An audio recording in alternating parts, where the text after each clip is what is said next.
নেতারা, শ্যামল পাল, আমাদের কংগ্রেসের সদর জেলা কমিটির চেয়ারম্যান তন্ময় রায়,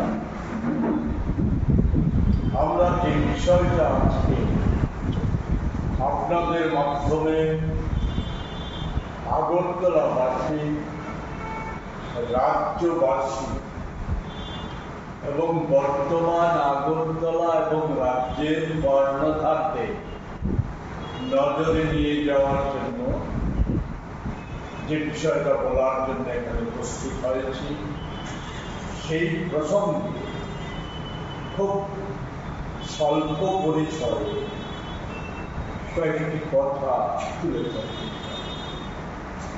প্রথমেই যে কথাটা বলতে চাই যে ভারতীয় জাতীয় কংগ্রেস 140 বছরে স্বাধীনতা আন্দোলনের ঐতিহ্যের অধিকারী সহ দীর্ঘ দেশ শাসন, রাজ্যে রাজ্যে শাসন এবং শাসনের অর্থ কংগ্রেসের কাছে হচ্ছে এই জনকল্যাণে, জনমঙ্গলে, দেশ এবং রাজ্যের উন্নয়নের কাজ। এই অভিজ্ঞতা সম্পন্ন দলের রাজ্য শাখা আমরাও মনে করি রাজনীতি আমাদের কাছে জনগণের কল্যাণ, মঙ্গল এর ব্যতীত কিছু নয়। যদিও এখন প্রায় অধিকাংশ ক্ষেত্রে রাজ্য এবং কেন্দ্রে যারা ক্ষমতাশীল তাদের কাছে রাজনীতি এবং রাজনৈতিক ক্ষমতা হচ্ছে ব্যক্তিগত স্বার্থ চরিতার্থ করা, ব্যক্তিগত সম্পদ একাংশের, আমি সকলকে বলছি না, একাংশের ব্যক্তিগত সম্পদ শ্রীবৃদ্ধি ঘটানো, দম্ভ, অহংকার আর স্বৈরাচারের নিদর্শন। এমনই একটি ঘটনা গতকালকে আগরতলাবাসী এবং রাজ্যেরও হয়তো ইতিমধ্যে অনেকের নজরে গিয়েছে এবং আমরা এমন একটা ঘটনার মুখোমুখি আমরা হয়েছি। আমি গর্ব না, আমি বিনয়ের সঙ্গে বলছি যে 70 সালের কিছুদিন আগে থেকে কি ছাত্র সমস্যা নিয়ে কর্তৃপক্ষের সাথে দাবি জানানো সহ ধারাবাহিকভাবে যুব জীবনের সমস্যা সহ সমাজ জীবনের নানা সমস্যা নিয়ে এই সময়ে বহু ধরনের কর্তৃপক্ষ, সরকার, বিভিন্ন প্রশাসনের কাছে যাওয়ার সুযোগ আমার হয়েছে। এই সম্প্রতি এই দলের মাননীয় মুখ্যমন্ত্রী কাছে 6 তারিখ আমাদের প্রদেশ কংগ্রেসের একটা প্রতিনিধি দলের যাওয়ার সুযোগ হয়েছে। আমাদের রাজ্যের মাননীয় প্রদেশ সভাপতি আশিস কুমার সাহা, আমার যতটা মনে পড়ে 3 তারিখ মাননীয় মুখ্যমন্ত্রীকে চিঠি দিয়ে আমাদের প্রতিনিধি দলকে একটা আলোচনার, রাজ্যের স্বার্থ সংশ্লিষ্ট বিষয়ে আলোচনার সুযোগ করে দেওয়ার জন্য একটা মাননীয় মুখ্যমন্ত্রীর দপ্তর থেকে টেলিফোন যোগে আশিস কুমার সাহাকে জানিয়ে দেওয়া হয় 6 তারিখ নির্দিষ্ট একটা সময় নির্ধারণ করে আমাদের প্রতিনিধি দলকে প্রেরণ করা, পাঠানোর জন্য। সাথে সাথে প্রতিনিধি দলে কারা থাকবে এটা জানানোর জন্য সেখানে বলা হয়। যথারীতি এটা জানিয়ে দেওয়া হয়। আমরা সেই সময় অনুযায়ী, মুখ্যমন্ত্রীর নির্ধারিত সময় অনুযায়ী আমরা যাই এবং সেখানে হয়তো আমাদের খানিকটা সময় অপেক্ষা করতে হয়েছিল। মুখ্যমন্ত্রীর একটা গুরুত্বপূর্ণ সভা চলছিল মহাকরণে, সেই সভার কারণে উনি আমাদের যেমন বসানোর বন্দোবস্ত করেছিলেন ভিতরে, ঠিক তেমনি ফিরে এসে উনি তার জন্য বলেছেন, দুঃখ প্রকাশ করেছিলেন আমাদের বসিয়ে রাখার জন্য। এবং এখন বলতে প্রতি জানি আমরা যে বিষয়গুলি আপনারা হয়তো অবগত হয়েছেন, আমরা জনসাধারণের জ্ঞাতার্থে মুখ্যমন্ত্রীর কাছে যে বিষয়গুলি তুলে ধরেছিলাম, সেই বিষয়গুলি আমরা সেখানে জনসাধারণের জ্ঞাতার্থে আমরা এগুলি প্রচারিত করেছি। মুখ্যমন্ত্রী আমাদের নির্দিষ্ট যে বিষয়গুলি আমরা উল্লেখ করেছিলাম, সব কয়টা বিষয় নিয়ে পুঙ্খানুপুঙ্খভাবে আমাদের প্রতিনিধিদের সকলের আলোচনা যখন মনোযোগ দিয়ে শুনেছেন, উনি অংশগ্রহণ করেছেন এবং কোন ক্ষেত্রে উনি ওনার যে সাধ্যের মধ্যে নির্যাতন ব্যক্ত করার চেষ্টা করেছেন। আমরা বলেছি, হ্যাঁ জানি এটা আপনার সাধ্যের মধ্যে নেই, কিন্তু আমরা রাজ্যের অভিভাবক, আপনি আপনার মাধ্যমে আমরা কেন্দ্রীয় সরকারের স্বার্থের মধ্যে আছে, কেন্দ্রীয় সরকারকে অবগত করে মুখ্যমন্ত্রী কি মত পোষণ করেননি, বলেছেন যে এর আমি ফ্যামিলির উদ্যোগ গ্রহণ করবো। প্রতিটা বিষয় সম্পর্কে আমি বিষয়টা আগেই বলেছি, বিষয়টা বলবো না, সেগুলি সম্পর্কে উনি বলেছেন। আমরা আপনার কথা দিয়েছি, আমরা বলেছিলাম যে আমরা অপেক্ষা করব। আমরা শারদ উৎসবের পূর্বে আমরা কোনো বড় ধরনের লড়াই আন্দোলনের পক্ষপাতী আমরা না, যাতে মানুষ ব্যতিগ্রস্ত হবে। এই কারণে মুখ্যমন্ত্রীর দ্বারস্থ হয়েছিল যে শারদ উৎসবের পূর্বে যেগুলি পদক্ষেপ নেওয়া উচিত সেগুলি দ্রুত পদক্ষেপ নেওয়ার জন্য আমরা আবেদন করেছিলাম। উনি বলেছিলেন বিবেচনা করবেন। আমরা ওনাকে বলেছিলাম যদি কোনো প্রয়োজন মনে করেন এই বিরোধী দল হিসাবে আমাদের কোন রকম সহযোগিতার দরকার, আমরা সহযোগিতা করতে। তেমনি এই আমরা আপনার পুরো নিগমের মেয়রের অফিসে ওনার কাছে ইমেল এবং চিঠির মাধ্যমে আমরা গতকাল থেকে 4 দিন আগে ওনাকে অবগত করেছিলাম, এত তারিখ এতটা সময় আমরা আপনার দ্বারস্থ হতে চাই। আগরতলাবাসীর কিছু গুরুত্বপূর্ণ সমস্যা নিয়ে আপনার সাথে আলোচনায় অংশগ্রহণ করার জন্য আমরা মিলিত চিঠি, ইমেলের জেরক্স আমাদের না, এগুলি আমরা করেছি, তার প্রমাণপত্র আমাদের কাছে আছে। যদি প্রয়োজন মনে করেন আমরা আপনাদেরকে দিয়ে দিতে পারি। আমরা অপেক্ষা করেছিলাম না কোন প্রত্যুত্তরের জন্য। কোন প্রত্যুত্তর আমরা সেই সময়ের মধ্যে পাইনি। গতকাল আমাদের নির্ধারিত সময় ছিল একটা, তার বেশ কিছুক্ষণ আগে, সম্ভবত ঘন্টা খানিক আগে বড় নিগম থেকে টেলিফোনে বলা হয় আপনারা একটু আগে চলে আসবেন, কারণ মেয়র সাহেবের নামে কোনো গুরুত্বপূর্ণ একটা কর্মসূচি আছে, এর কারণে আপনারা একটু আগে চলে আসবেন। আমাদের প্রেসিডেন্ট যথাসময় আমাদের অফিসে অবস্থান করছিল। আমরা আলোচনা করে সদর জেলা কংগ্রেস যারা অর্গানাইজ করেছে তাদেরকে আমরা বলি যে না, আপনারা আগে চলে যান। মিছিলের যে রাস্তা ছিল, নির্ধারিত ছিল, সেই রাস্তা শর্টকাট করে আমরা যে দাবি সনদগুলি আমরা তৈরি করেছিলাম, কোনটার মধ্যে কোন অযৌক্তিক দাবি আছে কিনা। যেমন আপনারা নিশ্চয়ই দেখেছেন যে আমরা রাজ্য সরকারের কাছে যে দাবি রেখেছি, এমন কোন দাবির অবতারণা আমরা করিনি যে দাবিগুলি এই সময়ে এই সরকারের পক্ষে মেটানো অসম্ভব, এমন কোন দাবি আমরা করিনি। সদিচ্ছা থাকলে পরে সব কয়টা দাবি, যে দাবিগুলি রেখেছিলাম সেগুলি পূরণ করা যেত। আমি বলবো যে আপনাদের মাধ্যমে আমরা দিয়ে দেব দাবি সনদ। মেয়র সাহেবকে দেখে নেওয়ার জন্য বলবো যে এই দাবি সনদের মধ্যে যদি অপ্রাসঙ্গিক মানুষের স্বার্থের সাথে সম্পর্কযুক্ত না, জরুরি না, এমন কোন দাবি যদি থাকে আপনি সংবাদ মাধ্যমের মধ্য দিয়ে হ্যাঁ আমাদের নিম্নামন্দ করুন, আমরা মাথা পেতে নেব। কিন্তু এই অরাজক, আজকে যে আগরতলা শহরটাকে নরকে পর্যবসিত করা হয়েছে, এর জিনিস তো বরদাস্ত আমরা করব না, এত মেনে নেওয়া যায় না। অহংকার আর এই সমস্ত প্রচার এ দিয়ে আপনাদের অপদার্থতা, আপনাদের লুণ্ঠন, এই সমস্ত কিছুকে ঠেকে রাখা যাবে না। আমি শুধু আপনাদের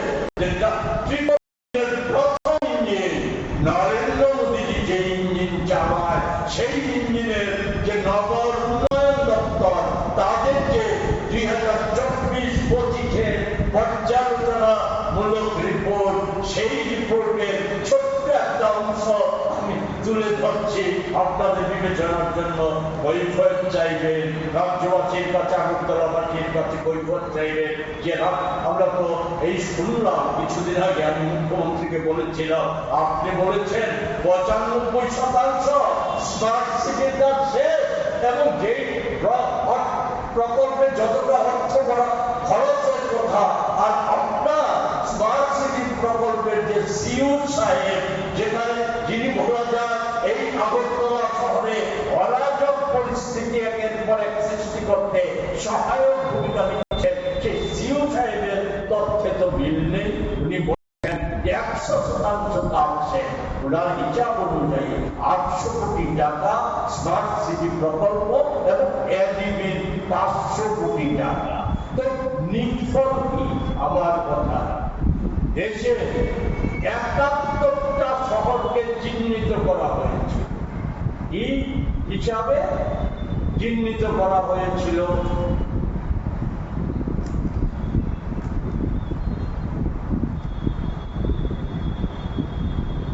তিনটে ক্যাটাগরিতে ভাগ করা হয়েছে। তার মধ্যে ক্যাটাগরি, একটা ক্যাটাগরি ছিল স্বচ্ছ লিনা শহর, দ্বিতীয় স্বচ্ছ শহর, তৃতীয় হচ্ছে প্রমিসিং স্বচ্ছ শহর। এর বিচারে ভারতবর্ষের ছোট বড় 71টা শহর এর বিচারে নির্ধারিত হয়েছিল।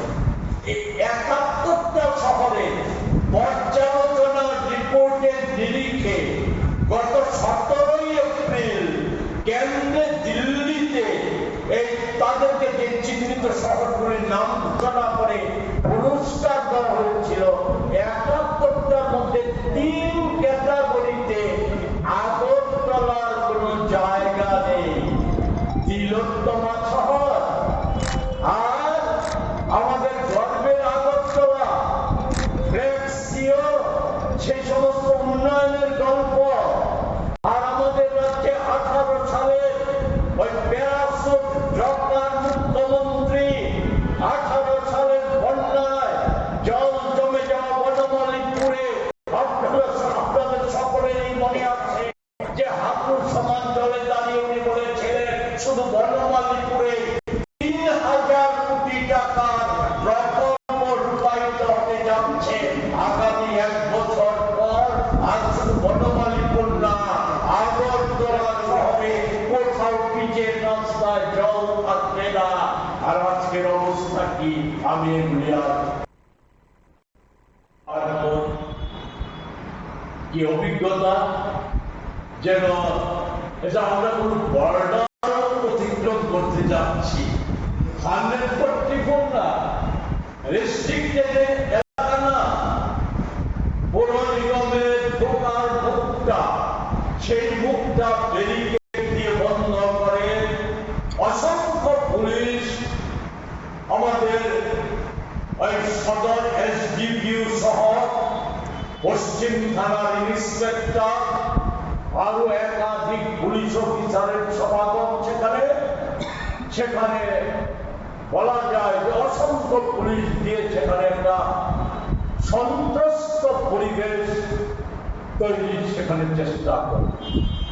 ভদ্রতা, সভ্যতা, শালীনতা, এসব তো আমরা এখন আশা করি না, কিন্তু আমরা যে জিনিসটা প্রত্যক্ষ করলাম যে আমরা সেখানে প্রায় 45-46 মিনিট অবস্থান করার পর ওই পাহারাদার তথাকথিত দলদাস পুলিশ অফিসার তারা আমাদেরকে বললো সকলকে তো আমরা ঢুকতে দিতে পারবো না। আমরা যখন জানতে চাইলাম যে ব্যারিকেড কেন, বললো না সকলকে তো আমরা এখানে ঢুকতে দিতে পারবো না। আমরা বললাম না ঠিক আছে ঢুকতে দিতে পারবেন না, সকলে আমরা যাব না, আমাদের প্রতিনিধি দল যাবে। বলে প্রতিনিধি দল কজনের, কি আছে, কি বিষয়? যে আমাদের সামনে তো আছে, আমাদের যে মেমোরেন্ডাম তাতেই প্রতিনিধি দলের নাম উল্লেখ করা আছে। আমরা বললাম দেখে নিন, এরা যাবে। আপনি এটা নিয়ে কাগজ নিয়ে একবার ভেতরে যায় এক অফিসার, আবার ফিরে আসে আরেক অফিসার যায়। 45 মিনিট অতিক্রম করার পরও সুস্পষ্ট ভাবে আমরা জানতে পারি নাই যে আমাদের মেয়র সাহেব বা পৌর নিগমের কোন প্রতিনিধি আমাদের ডেপুটেশনটা গ্রহণ করবে কিনা, এটা আমরা জানতে পারি নাই। এই ক্ষেত্রে আমি শুধু দুটো উদাহরণ, একটা হচ্ছে যে সম্ভবত 89-90 সাল তখনকার পৌরসভা অ্যাডমিনিস্ট্রেটর ছিলেন মিস্টার, আমার নামটা ঠিক মনে নেই, অ্যাডমিনিস্ট্রেটর ছিলেন। পৌরমন্ত্রী কে ছিলেন আমার মনে নেই, হয়তো বিভূতি বিভাগ সুরজিৎ দত্ত। আমরা ব্যক্তিগতভাবে আমি তখন বিরোধী দলে অবস্থান করতাম।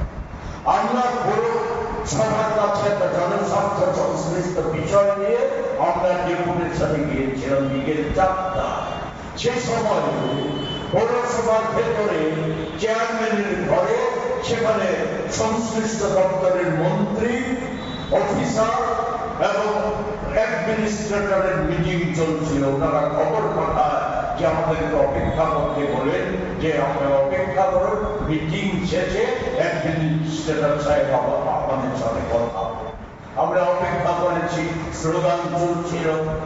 তো সেই দিনও কোন রকম বাধা, সেই সময়েও কোন রকম বাধার সৃষ্টি হয়নি। প্রায় সন্ধ্যা হয়ে যায়, অফিস আবার উত্তীর্ণ হয়ে যাওয়ার পর আমাদের তাদের মিটিং শেষ হয়, ওয়ার্ড সাহেব আমাদেরকে ডেকে পাঠান, সেখানে আলোচনা হয়। সেই আলোচনায় অফিসের সংশ্লিষ্ট কর্মচারী আধিকারিকরা যাদের প্রয়োজন তারা ছিল। আলোচনা সেখানে সম্পন্ন হওয়ার পর আমরা সেখান থেকে ফিরে আসি। যে অভিজ্ঞতা আমাদের আছে, আমি আজকে এখান থেকে বর্তমান পৌর নিগমের মেয়রের কাছে আমরা একটা বিষয় এই সংবাদ যদি হাল হয়, এত টাকার পরে আপনাদের যে সরকার, সেই সরকারই যদি আগরতলাকে এই যোগ্যতা মান অতিক্রম করছে না বলে স্বীকৃতি দেয়, তারপরে কিসেরই অহংকার? ত্রিপুরার একমাত্র ধোয়াইকে 71টার মধ্যে তৃতীয় ক্যাটাগরিতে একমাত্র ধোয়াই স্থান পেয়েছে। এই হচ্ছে অবস্থা। এই অবস্থায় দাঁড়িয়ে যে আমরা আগরতলা শহরে দাবিগুলির মধ্যে সবচাইতে জোর দিয়েছিলাম পানীয় জল। আমি সেই ক্ষেত্রে আপনাদের আরেকটা অভিজ্ঞতার কথা, আগরতলা শহরে যখন ওই পাইপ যুগে পানীয় জল সরবরাহ শুরু হয়, সেই সময় যে পানীয় জল আগরতলা শহরের বাড়ি ঘরে, যে কটা বাড়ি ঘরে যেত, তখন তো ওই আন্ডারগ্রাউন্ড বা ওভারগ্রাউন্ড জল সংরক্ষণের বাড়ি ঘরে তেমন ব্যবস্থা ছিল না। সেই সময় আমরা দেখেছি আমাদের নিজেদের বাড়ি ঘরেও, আপনাদেরও হয়তো অভিজ্ঞতা আছে, আপনাদের অভিভাবকদের কাছ থেকে জেনে নেবেন, ট্যাপ থেকে যে জল পড়ত সরাসরি সেই জল পানির উপযুক্ত ছিল।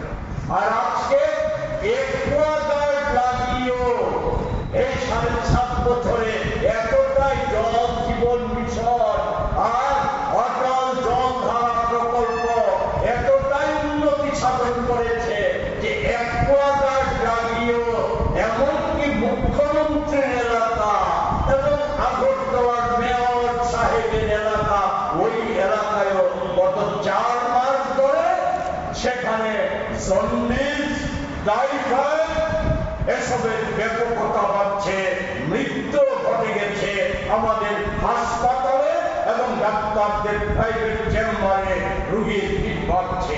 আর পরিষ্কার পরিচ্ছন্নতা না থাকার ফলে উত্তর পূর্বাঞ্চলের রাজ্যগুলির মধ্যে জাতীয় কংগ্রেস বা প্রবীণ চক্রবর্তী বা শ্যামল পাল, তন্ময় রায়ের যে স্বাস্থ্য দপ্তর, সেই স্বাস্থ্য দপ্তরের রিপোর্ট অনুযায়ী যে আমাদের যে ম্যালেরিয়া, চিকনগুনিয়া আর ডেঙ্গিতে প্রতি বছর ত্রিপুরা পাল্লা দিয়ে বাড়ছে।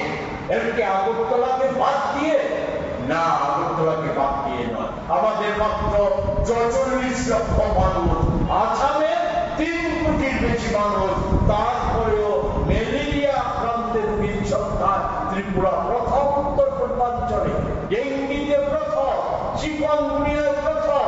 এরপরেও এই সমস্ত উন্নয়ন আর ব্রেক্সীয় প্রজা আর এই ধরনের ধৃষ্টতা, আমরা সেই জায়গায় দাঁড়িয়ে কথা না বাড়িয়ে আমি শেষ করবো এই কথাগুলি।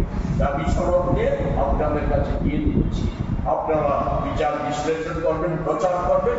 আবারও বলবো, যদি মেয়র সাহেব প্রয়োজন বোধ করেন দেখে নেবেন, যদি কোথাও কোনো ধরনের এই দাবি সনদ পূরণ করার প্রশ্নে আগরতলাবাসীর সাথে, সমস্ত মানুষের সাথে আমাদের সহযোগিতা যদি তারপরেও চায়, আমরা আমাদের সাথে এই ব্যবহার করার পরও আমাদের যদি সহযোগিতা চায়, প্রদেশ কংগ্রেস রাজ্যবাসীর সাথে, আগরতলাবাসীর সাথে আমরা সহযোগিতা করতে প্রস্তুত। কারণ আগরতলা শহর আজকে বলা যায় নরকপুঞ্জায় পরিণত হয়েছে।